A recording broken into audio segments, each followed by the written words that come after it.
Samudra Pasifik, lautan biru luas tanpa akhir, jadi rumah hiu, cumi-cumi raksasa, dan mungkin beberapa monster laut.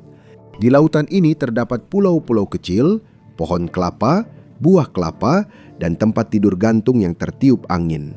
Surga? Tidak juga. Meski pesonanya tropis, hampir tak ada yang benar-benar tinggal di sini. Kenapa? Mari kita cari tahu. Bukan karena alasan yang kamu pikir. Lihat Samudra Pasifik, hampir 64 juta mil persegi lautan murni yang sangat luas. Tersebar di tengah kekacauan air ini ada pulau-pulau kecil dan atol. Semuanya dikelompokkan di bawah satu label keren, Oceania, dan di tengah-tengahnya Australia. Australia punya hampir semua daratan dan sebagian besar uang, tapi penduduknya hanya setengahnya. Selandia Baru dan Papua Nugini hanya menjadi pemeran pendukung utama dalam pertunjukan Australia, itu pun sebagai tamu. Kalau ketiga negara itu dikeluarkan, lalu apa yang tersisa? 3,6 juta orang tersebar di kolam renang terbesar di bumi. Itu bukan sebuah kawasan, itu hubungan jarak jauh yang sangat eksplosif. Tahun 2022, gunung berapi bawah laut Hunga Tonga Hunga Ha'apai di Tonga meniru Krakatau 1883. Jadi pertunjukan kembang api bawah laut. Biayanya $90 juta, sekitar 19% dari PDB Tonga. Bayangkan rumahmu meledak dan semua tabunganmu hilang di dalamnya. Ini bukan hanya di Tonga, seluruh wilayah ini berada di cincin api Pasifik, arena benturan tektonik. Fiji, Kepulauan Solomon, dan Vanuatu terletak di kerak bumi yang sering aktif. Pulau lain tak vulkanik, meski mungkin berharap demikian. Kamu akan segera tahu alasannya. Mereka semua adalah atol karang, pulau-pulau yang terbentuk dari benda-benda yang dulunya hidup. Kuburan paling indah di planet ini. Karang tumbuh, mati, lalu kerangkanya menumpuk membentuk pulau indah seperti di kartu pos. Indah dipandang, namun tidak nyaman dihuni. Seperti apartemen mewah tanpa instalasi air. Tantangan terbesarnya adalah air tawar. Bukan karena tidak ada, tapi mencarinya seperti perburuan harta karun yang dirancang orang sadis. Contohnya Niue. Itu atol karang terangkat. Orang harus merangkat di gua untuk menemukan air minum. Sumur pun tak berguna. Niue mendapat sedikit bantuan dari Selandia Baru, teman yang bertanggung jawab. Tapi sebagian besar pulau lainnya tidak, mereka harus bertahan sendiri. Lebih baik berharap hujan turun atau ya mati. Dan bagian terbaiknya, karang itu berpori. Air mengalir seperti gosip kantor di pesta Natal kantor, tak bisa dihentikan. Itu membentuk lapisan air tawar di bawah tanah, tipis, rapuh, dan bisa berubah menjadi sup air laut hanya karena satu gelombang besar yang datang tiba-tiba. Ingat itu untuk nanti. Itu akan kembali, seperti mantan saat kamu sukses. Jadi, bagaimana berkembang jika minum saja sulit? Amerika Serikat juga mengalami kekurangan air, meski miliarder di sana meluncurkan air kemasan ke luar angkasa.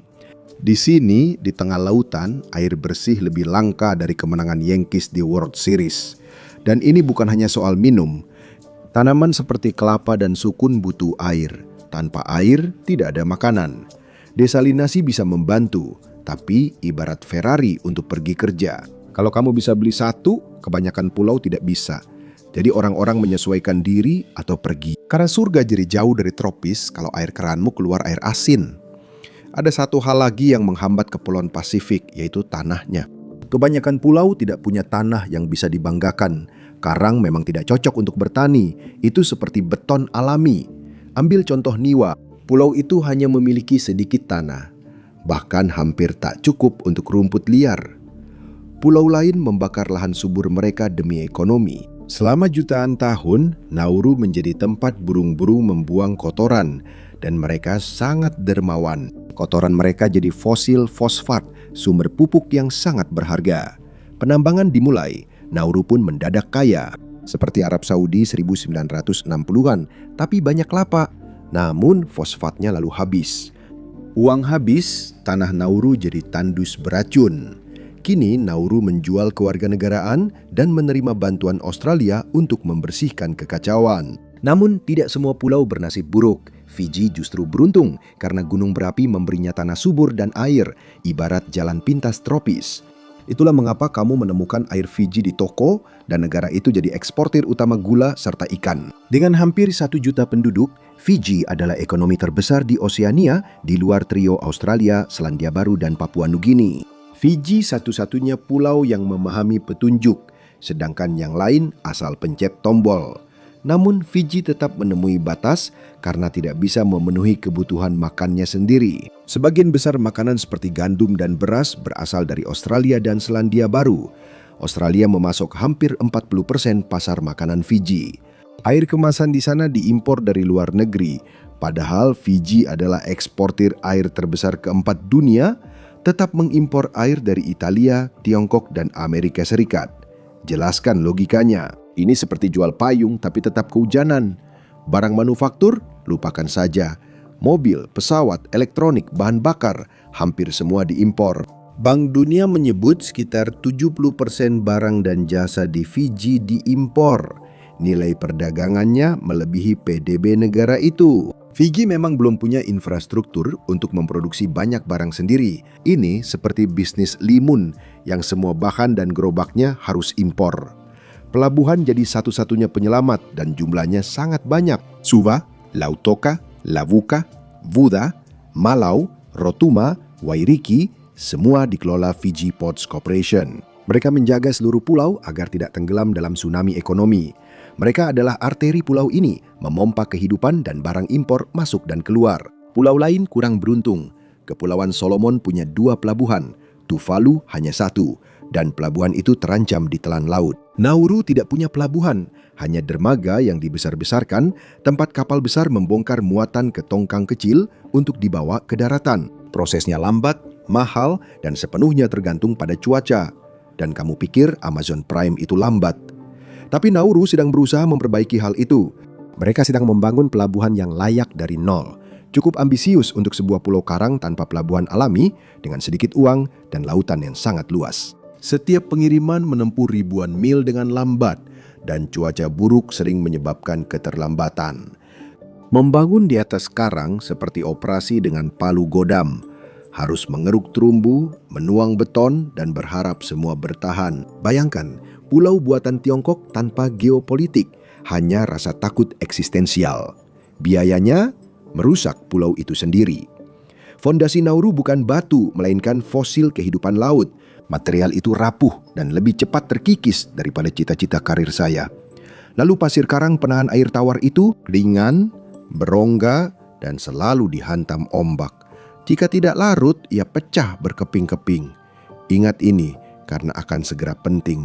Jadi Nauru masih berusaha menyelesaikan pelabuhannya. Dengan bantuan Australia, proyek ini dimulai pada 2019 sebelum dunia kacau. Pandemi melanda, pekerjaan melambat, dan pelabuhan baru yang seharusnya dibuka pada tahun 2020 pun tertunda dengan tambahan biaya sebesar 15 juta dolar Australia. Tak ada yang tahu kapan pembukaan baru, mungkin segera.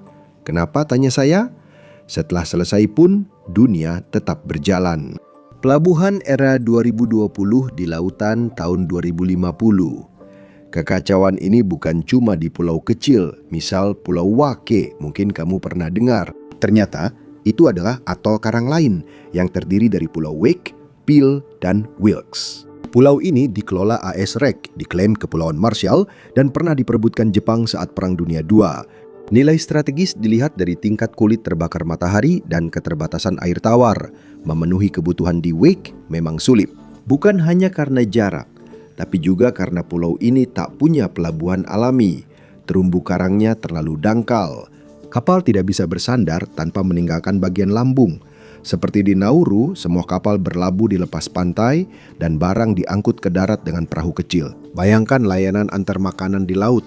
Lambat, goyah, dan sangat tergantung cuaca. Landasan pacu sepanjang 9.800 kaki ini dibuat oleh militer Amerika Serikat, baik untuk pesawat jet darurat, tapi tidak untuk peti berisi kacang kaleng. Mengirim barang sejauh itu lewat pesawat lebih mahal dari nilai kargonya, bahkan untuk Amerika Serikat.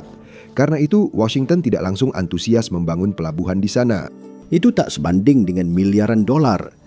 Nauru tak punya kemewahan itu dan harus puas dengan yang ada, termasuk lautan yang kadang ganas dan ombak tak bersahabat. Segala sesuatu yang dibangun di atas karang rapuh seperti istana pasir saat pasang. Satu gelombang besar bisa membuat investasi Anda hilang sampai ke Tasmania.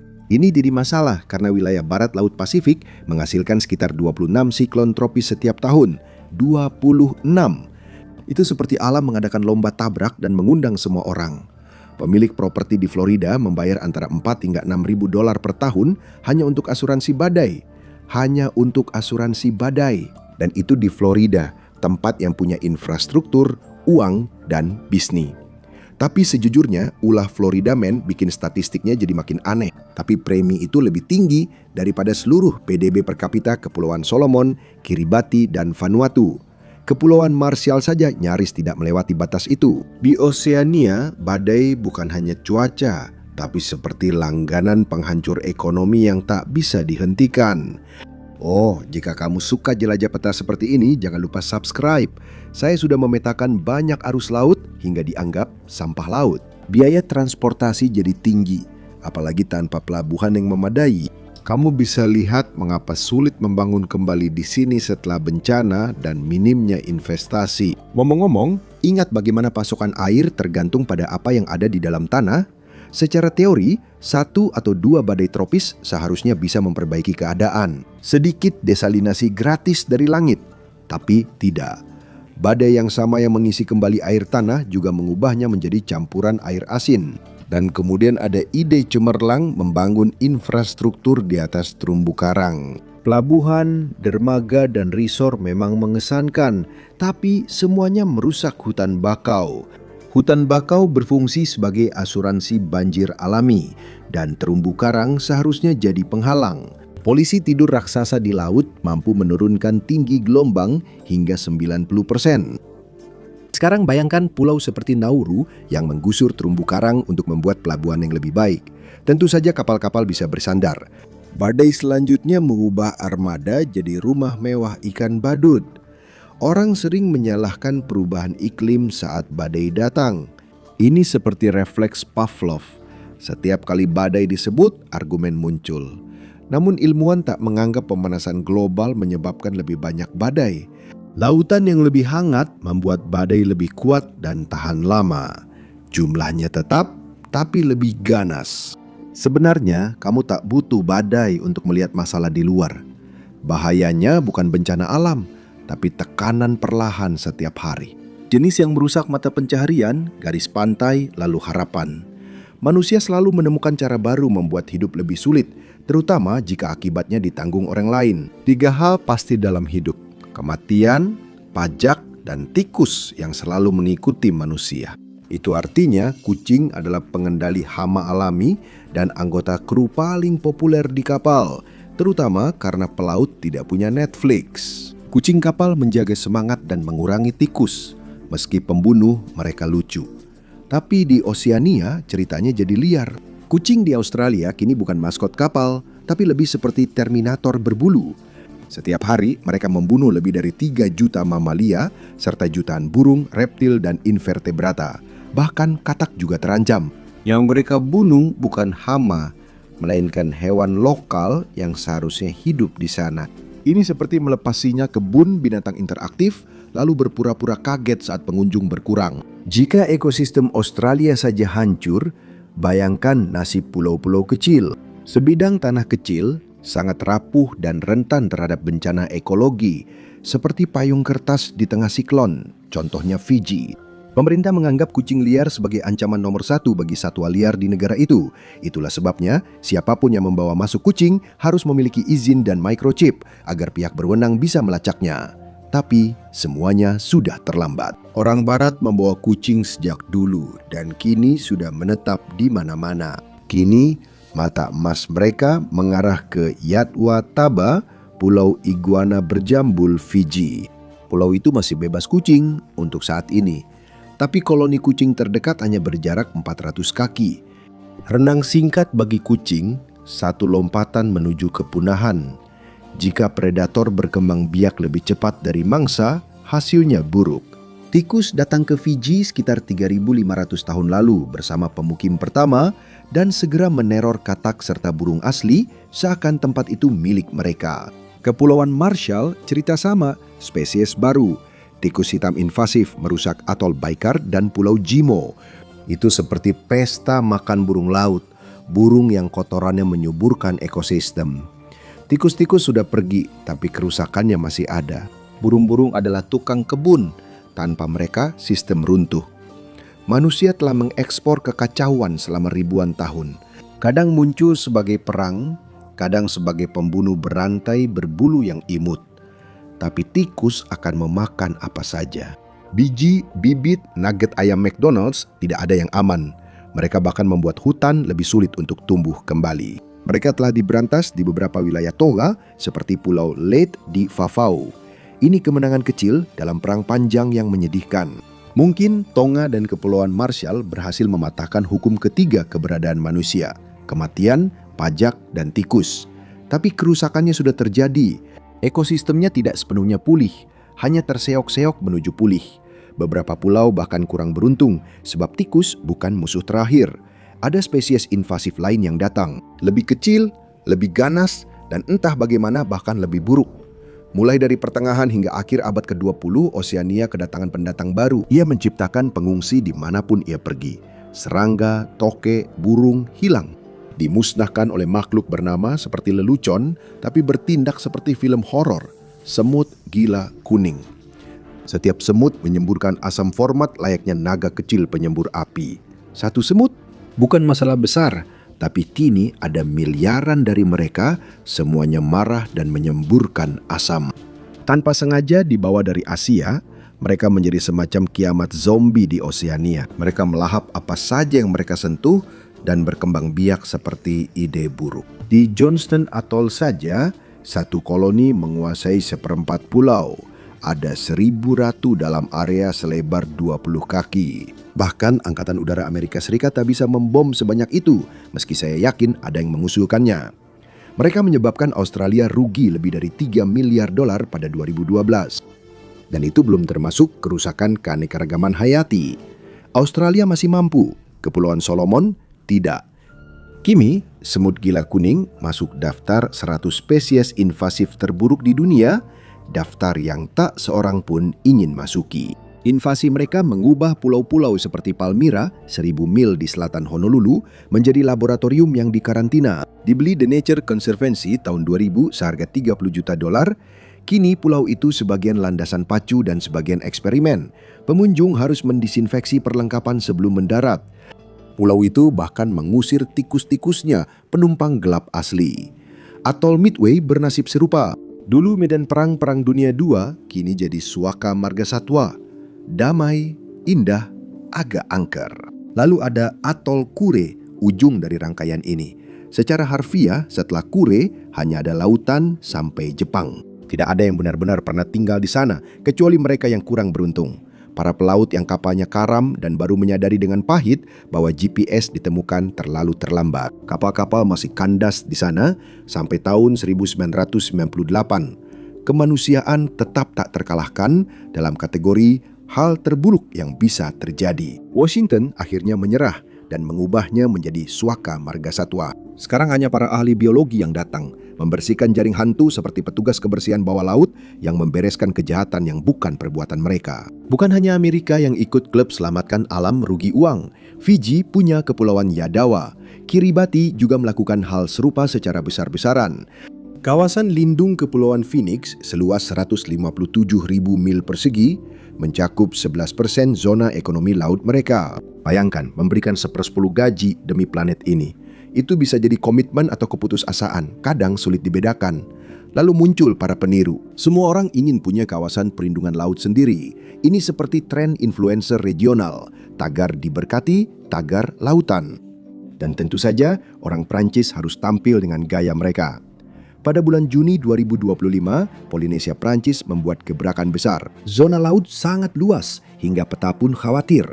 420.000 mil persegi. Suaka laut terbesar di dunia, Sacre Bleu.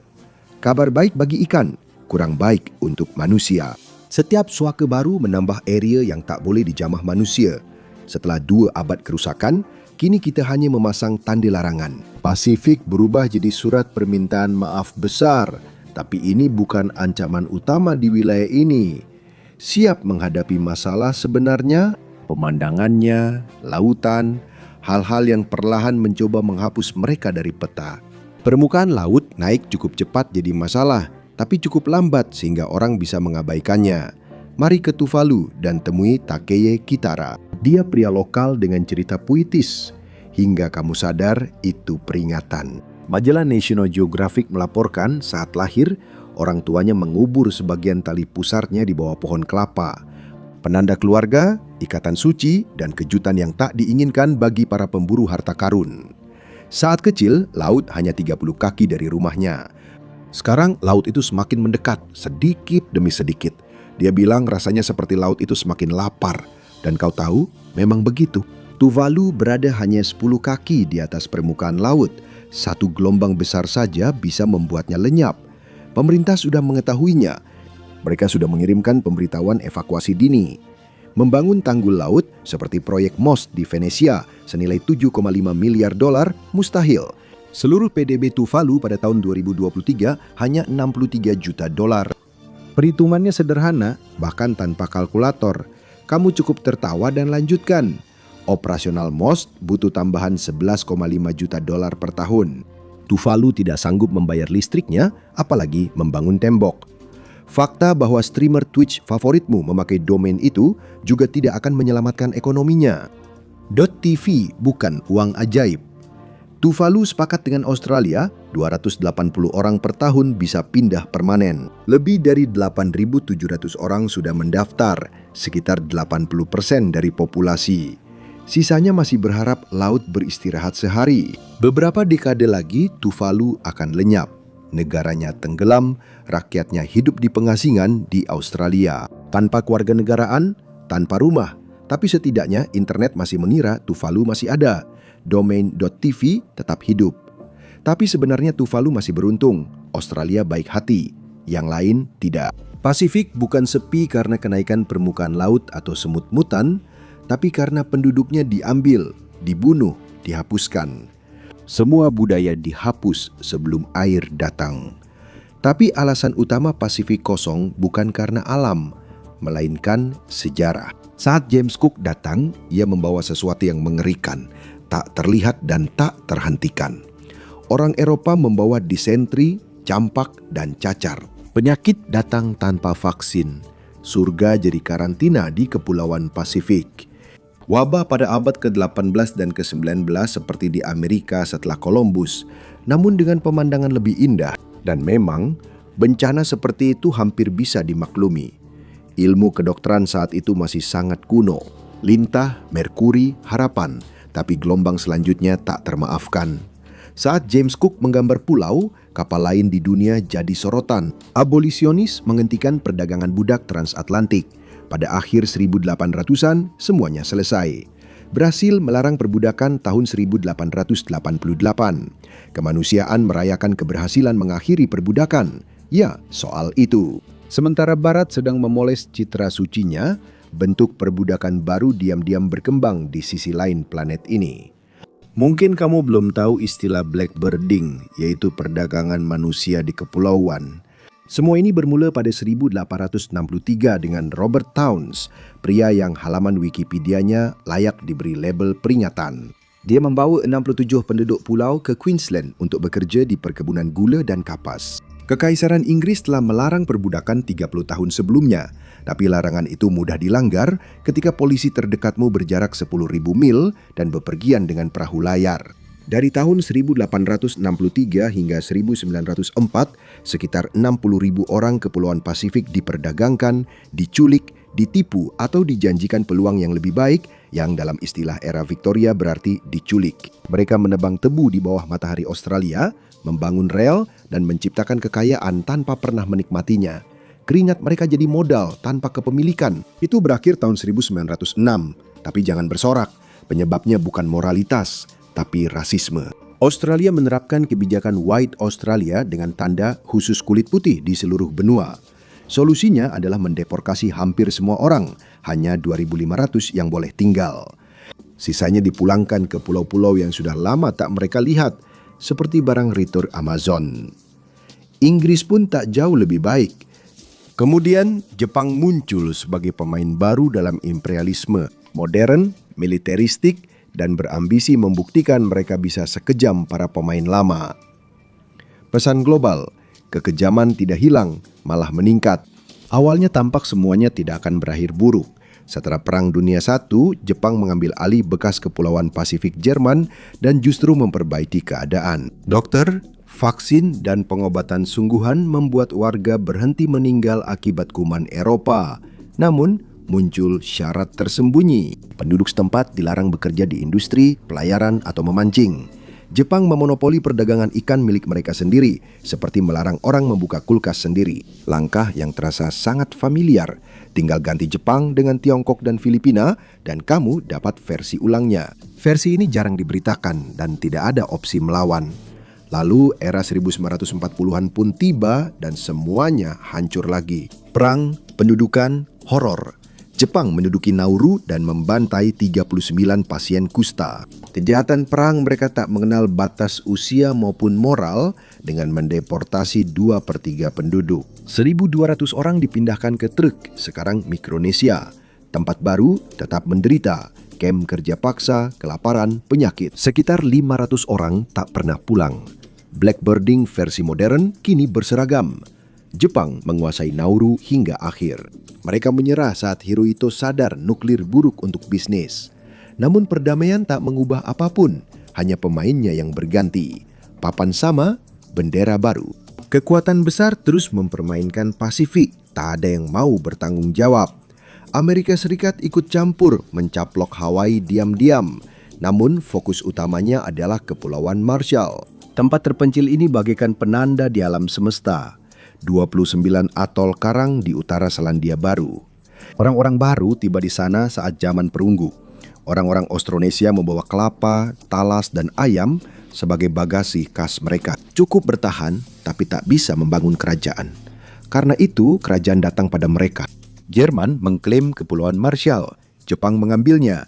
Amerika mengambilnya dari Jepang. Dan kemudian, karena tampaknya itu belum cukup dramatis, Amerika mengebom mereka dengan nuklir. 67 uji coba nuklir antara tahun 1946 dan 1958. 23 di atol Bikini saja. Bikini kebagian penutup paling dahsyat. Bom terbesar buatan Ariskat mengubah surga jadi debu. Ironisnya, namanya tetap dikenal. Bikini jadi nama pakaian renang. Langkah pemasaran aneh, seperti menamai pakaian dalam Chernobyl. Pada 1 Maret 1954, bom shrimp diledakkan. Nama yang paling lucu untuk ledakan 15 megaton. 1000 kali lebih kuat dari bom yang dijatuhkan di Jepang.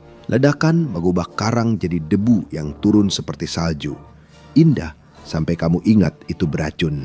Penduduk lokal tak pernah ditanya apakah ingin jadi penonton barisan depan saat surga itu berakhir. Pada akhir 60-an, pulau itu dianggap aman. Pada tahun 1978, lupakan saja, airnya sudah tercampur strontium dan plutonium ditemukan dalam limbah tubuh manusia. Paman Sam janji beri ganti rugi $561 juta, tapi ceknya belum tiba. Amerika bahkan mengebom nuklir pulau miliknya sendiri, Johnston Atoll, sebuah pulau tropis terpencil yang diklaim pada 1934. Tempat yang sempurna untuk meledakkan sesuatu. 16 bom nuklir antara 1958 sampai 1963. Mengapa berhenti di satu ide buruk? Kemudian Kongres menjadi kreatif dan mencoba senjata kimia di pulau yang sama. 400.000 peluru kimia, 2.000 ton agen saraf, semuanya hancur. Kini satu-satunya makhluk hidup di sana hanyalah semut gila kuning. Kebetulan, sejauh ini kita telah melihat pulau terkutuk, eksperimen sains tak disengaja, dan negara adidaya memperlakukan Pasifik seperti kotak pasir berisi granat. Kamu mungkin mengira orang akan menjauh, tapi tidak semua pulau diperlakukan seperti di film horor. Hawaii justru jadi sorotan utama. Klub aneksasi ingin lebih dari gula. Mereka mencari properti yang punya daya tarik sendiri. Pemandangan bak kartu pos, pantai, dan gunung berapi, 4 diantaranya masih aktif. Mauna Loa, Kilauea, Walalai, dan Loihi yang terakhir berada di bawah laut mirip kapal selam lava. Menakutkan? Penduduk lokal lebih paham. lava membawa kehidupan, membuat tanah subur seperti pupuk gratis dari kawah neraka. Itu sangat cocok untuk talas, ubi jalar, dan tentu saja nanas, buah favorit kapitalisme. Tambahkan ikan, ayam, babi, langsung jadi menu surga. Gunung berapi tak hanya memberi nutrisi, mereka membentuk pulau-pulau itu, membuatnya lebih tinggi, lebih kuat, lebih dramatis. Seperti Hawaii datang ke Pasifik dan meminta paket premium. Ketinggian berarti air. Sungai, danau, air terjun tampak seperti editan. Contoh Wailuku di Pulau Besar. Pearl Harbor terkenal, tapi Hawaii banyak pelabuhan. Ada 10 pelabuhan penting bagi ekonomi negara bagian ini. Semua kebutuhan datang lewat kapal. Hidup di sini tidak murah, tapi warganya tetap baik-baik saja. Ternyata, hidup di pulau terasa berbeda saat kamu berada dalam sistem pajak Amerika Serikat. Tapi Hawaii memang selalu dipenuhi orang sejak dulu. Jauh sebelum Kapten James Cook datang berlayar membawa penyakit dan rasa penasarannya, sekitar 300.000 orang sudah tinggal di sini, bahkan mungkin sampai 1,5 juta orang. Bencana sesungguhnya bukan isolasi, melainkan kontak dengan barat. Penyakit datang seperti invasi tak terlihat. Hawaii dan Tahiti mengalami hal serupa. Sebelum Eropa datang, tahun 1760-an, tempat itu dihuni 110-180 ribu orang. Mengapa? Karena bukan hanya pulau indah. Pulau-pulau ini terbentuk dari gunung berapi tipe perisai. Bentuknya dari atas mirip perisai Spartan di film 300. Inilah Tahiti, tapi dengan pohon kelapa.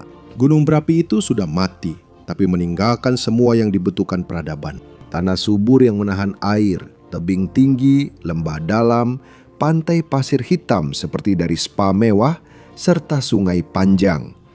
Papenoo membentang sepanjang 20 mil melintasi pulau.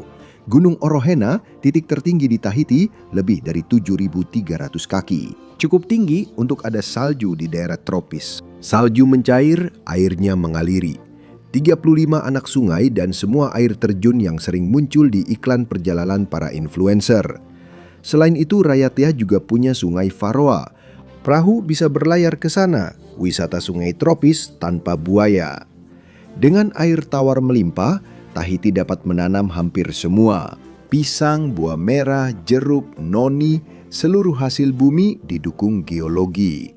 Gunung berapi juga membentuk pelabuhan sesungguhnya. Dalam, aman, indah seperti kartu pos. Papeete menjadi yang terbesar. Bora Bora berubah menjadi yang mewah dan kapal pesiar sangat menyukainya. Mereka bahkan lebih besar dari kapal kargo.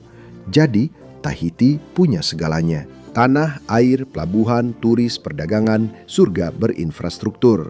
Hawaii dan Tahiti beruntung berkembang berkat tanahnya, benar-benar seperti punya plot armor. Jarak dari daratan utama tak relevan, gunung berapi bekerja keras. Mereka membangun daratan tinggi agar tetap aman dari kenaikan permukaan laut, tentu dengan sopan. Negara-negara atol kecil seperti Tuvalu, Kiribati, Tokelau hanya punya garam, sinar matahari, dan jadwal pengiriman. Semua kebutuhan dasar datang lewat kapal, air, makanan, harapan. Bagi manusia, tinggal di pulau yang bukan bernama Hawaii atau Tahiti adalah dilema tropis. Membangun terlalu banyak akan merusak ekosistem rapuh yang membuatmu tetap hidup. Membangun terlalu sedikit membuatmu terjebak, seperti titik, noda, atau kartu pos yang tak pernah dikirim. Ini soal keseimbangan. Hidup ini seperti berjalan di atas tali yang terbentang di atas air asin. Pasifik bukan kosong, melainkan eksklusif, seperti klub malam yang hanya menerima pulau-pulau tinggi. Lautan, tanah, ekosistem, dan kekaisaran adalah penjaga pintu yang menentukan siapa yang boleh tinggal. Terima kasih telah bergabung hari ini. Saya harap Anda menikmati videonya. Dan jika Anda ingin melihat lebih banyak video seperti ini, silakan pertimbangkan untuk berlangganan dan aktifkan notifikasinya. Itu benar-benar membuat perbedaan. Terima kasih sekali lagi dan sampai jumpa di lain waktu di MedPack.